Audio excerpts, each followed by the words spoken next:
പ്രാദേശിക ദൃശ്യമാധ്യമ രംഗത്തെ പ്രവർത്തന മികവിന് CCTV senior news editor PS tonic ആദരം. 19ാമത് വിദ്യാഭ്യാസ പുരസ്കാര വേദിയിൽ സംസ്ഥാന വനവകുപ്പ് മന്ത്രി AK ശശീന്ദ്രൻ പൊന്നാടയും ഫലവും നൽകിയാണ് ആദരിച്ചത്. കുന്നംകുളം CCTVയിൽ കഴിഞ്ഞ 2.5 പതിറ്റാണ്ടിനടുത്തെത്തിയ ടോണി കണ്ണാടിയിലേക്കും ക്യാമറ കണ്ണിലേക്ക് നേർക്കാഴ്ചയോടെ നോക്കിയാണ് ദൈർഘ്യമേറിയ കാലയളവിൽ ആത്മനിവൃത്തിയോടെ വാർത്താ അവതാരകനായി സേവനമനുഷ്ഠിച്ചത്. തുടർച്ചയായി ഇത്രയും വർഷം ജോലി ചെയ്യുന്ന പത്രപ്രവർത്തകൻ എന്നത് മലയാള മാധ്യമ ചരിത്രത്തിൽ തന്നെ ഏറെ അപൂർവമായ കാഴ്ചയാണ്. മാധ്യമ പ്രവർത്തനം ഒരു ഉത്തരവാദിത്വവും മൂല്യങ്ങൾക്കായുള്ള സമർപ്പണത്തിന്റെ മാതൃക കൂടെയാണെന്നുള്ള തിരിച്ചറിവ് സത്യസന്ധയുടെ അക്ഷരശലഭമായി ടോണിയെ മാറ്റി.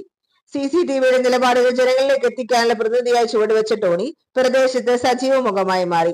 Payyur ALP school, Aduputty saint MMC UP school, Kunnamkulam model boys higher secondary സ്കൂളിൽ നിന്നായി പ്രാഥമിക വിദ്യാഭ്യാസം നേടി. പഠന സമയത്ത് സ്കൂൾ തല, ജില്ലാതല വാർത്താവായന, ഉപന്യാസം ഉൾപ്പെടെ രചനാ മത്സരങ്ങളിൽ പങ്കെടുത്ത് സമ്മാനം നേടിയിട്ടുണ്ട്.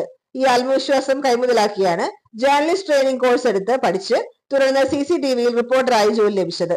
തുടർന്ന് കഴിഞ്ഞ 24 വർഷമായി വാർത്താ ചാനലിലെ വിവിധ മേഖലകളിൽ പ്രവർത്തിച്ചു.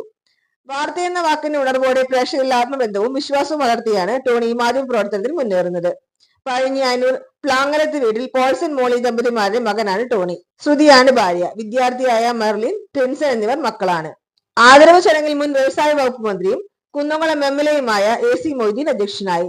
സാംസ്കാരിക പ്രവർത്തകർ, CCTV മാനേജ്മെന്റ് ടീം, സഹപ്രവർത്തകർ, മാധ്യമ പ്രവർത്തകർ എന്നിവർ പങ്കെടുത്തു.